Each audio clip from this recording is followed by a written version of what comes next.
और अब संभल से खबर का रुख कर लेते हैं, जहां संभल हिंसा के बाद पुलिस ने छापेमारी की है। अब तक 12 एफआईआर के बाद 27 लोग गिरफ्तार हो गए हैं। हिंसा में इस्तेमाल हथियार जब्त कर लिए गए हैं। तो संभल हिंसा के बाद अब छापेमारी का दौर जो है वो भी शुरू हो गया है। अब तक 12 एफआईआर के बाद 27 लोग जो हैं उनकी शिनाख्त कर ली गई है। हिंसा में इस्तेमाल जो हथियार हैं वो भी जब्त कर लिए गए हैं।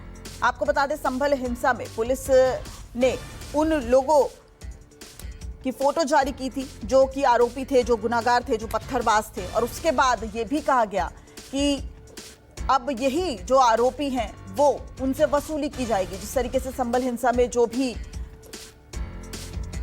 गड़बड़ियां हुई हैं, और देखिए ये दो तस्वीरें, गिरफ्तारी लगातार एक के बाद एक जारी है और हिंसा के तार अब जोड़ने की कोशिश की जा रही है।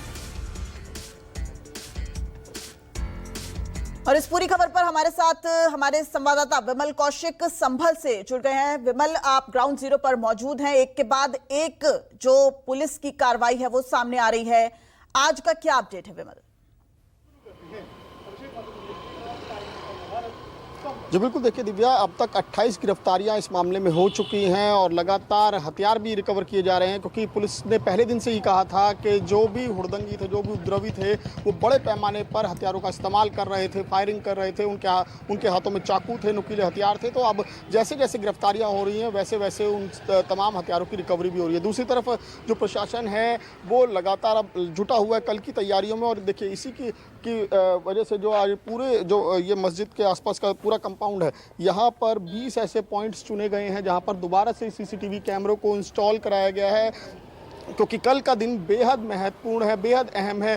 कल ना सिर्फ इस मामले को लेकर, क्योंकि कोर्ट में सुनवाई है जिसमें रिपोर्ट, जो सर्वे की रिपोर्ट है वो फाइल की जाएगी, और साथ ही साथ जुम्मे की नमाज भी है जिसको लेकर प्रशासन और शासन दोनों ही हाई अलर्ट पर हैं। और यहाँ को लेकर बाकायदा एक अतिरिक्त सुरक्षा भी तैनात की गई है। आरएफ की कई टीमें तैनात हैं, पैरामिलिट्री फोर्सेज की टीमें तैनात हैं। इसके अलावा संभल पुलिस भी जगह जगह चप्पे चप्पे पर बनी हुई है। बीएनएस की धारा 163 जो है वो अभी भी लगी हुई है, इंटरनेट पर बैन अभी भी है। और इसी बीच पूरे इलाके की अगर मैं बात करूं, एक तस्वीर दिखाऊं कि पूरे इलाके से जहां जहां भी कोई मलबा किसी तरीके का पड़ा हुआ था, ईंट पत्थर पड़े हुए थे, वो सभी वहां से हटवा लिए गए हैं।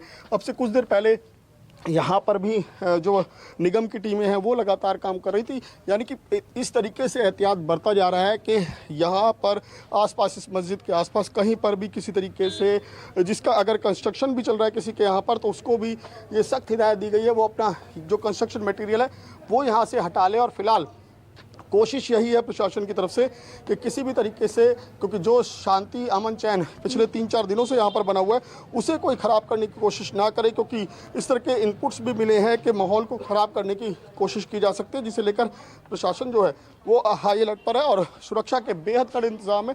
और ये कहा जाएगा कि इस पूरे इलाके को लगभग छावनी में तब्दील कर दिया तो ये गलत नहीं होगा। जी ठीक है, बहुत बहुत शुक्रिया विमल। आप नजर बनाए रखिए, आगे भी आपसे अपडेट लेते रहेंगे। फिलहाल के लिए बहुत बहुत शुक्रिया।